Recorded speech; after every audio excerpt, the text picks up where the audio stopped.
how to change your username on VK on Android or iOS phone. First open VK and now click Hub, and then these three lines here, and once you're here click Settings, and after that you need to find here Account and then click on it.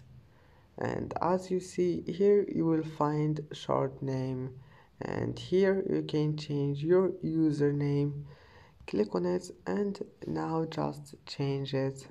Type here anything you want and then save it. Click this icon here in the top corner. And that's it for today's video. If you like this video, please don't forget to like and don't forget to subscribe. And thank you for watching this video until the end, and see you in the next video.